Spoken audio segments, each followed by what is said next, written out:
ರಾಜ್ಯದಲ್ಲಿ ಲೋಕಸಭೆ ಚುನಾವಣಾ ಕಾವು ದಿನೇ ದಿನೇ ರಂಗೇರ್ತಾ ಇದೆ. ಒಂದ್ ಕಡೆಗೆ ಆಧ್ಯಾತ್ಮಿಕ ಕ್ಷೇತ್ರಗಳತ್ತ ಮೊರೆ ಹೋಗ್ತಾ ಇರುವಂತಹ ರಾಜಕಾರಣಿಗಳು ಜ್ಯೋತಿಷಿಗಳ ಮೊರೆ ಕೂಡ ಹೋಗ್ತಾ ಇದ್ದಾರೆ. ತಮ್ಮ ಭವಿಷ್ಯ ಹಣೆ ಬರಹ ಏನಾಗುತ್ತೆ, ಏನ್ ಮಾಡಬಹುದು ಅಂತ ಕೇಳೋರ ಸಂಖ್ಯೆ ಜಾಸ್ತಿ ಆಗ್ತಾ ಇದೆ. ಆ ಬಗ್ಗೆ ಡೀಟೇಲ್ಸ್ ಬನ್ನಿ ನೋಡ್ಕೊಂಡು ಬರೋಣ. ಲೋಕಸಭಾ ಚುನಾವಣೆಗೆ ದಿನಗಣನೆ ಆರಂಭ.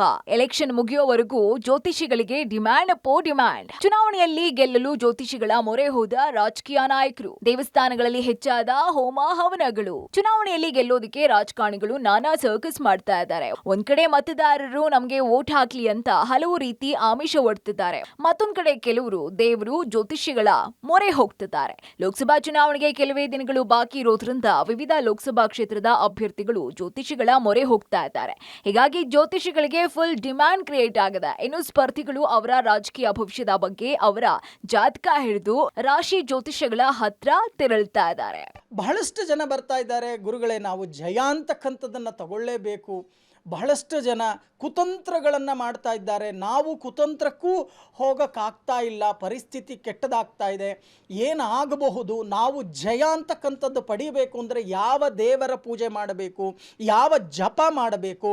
ಪ್ರತ್ಯಂಗಿರ ತ್ರಿಕಾಲ ಯಜ್ಞವನ್ನು ಈಗಾಗಲೇ ನಾವು ನಡೆಸ್ತಾ ಇದ್ದೇವೆ. ರಾಜಕೀಯ ನಾಯಕರು ಅವರ ಜಾತಕ, ರಾಶಿಫಲ, ಕುಂಡಲದ ಆಧಾರದ ಮೇಲೆ ಜ್ಯೋತಿಷಿಗಳ ಬಳಿ ಸಲಹೆಯನ್ನ ಪಡ್ಕೊಂಡು ಅಳವಡಿಸಿಕೊಳ್ತಾ ಇದ್ದಾರೆ. ಪ್ರಮುಖವಾಗಿ ರಾಜಕೀಯ ಗೆಲುವಿಗಾಗಿ ಪ್ರತಿ ಹೆಜ್ಜೆಗೂ ಶಾಸ್ತ್ರವನ್ನ ಫಾಲೋ ಮಾಡ್ತಾರೆ.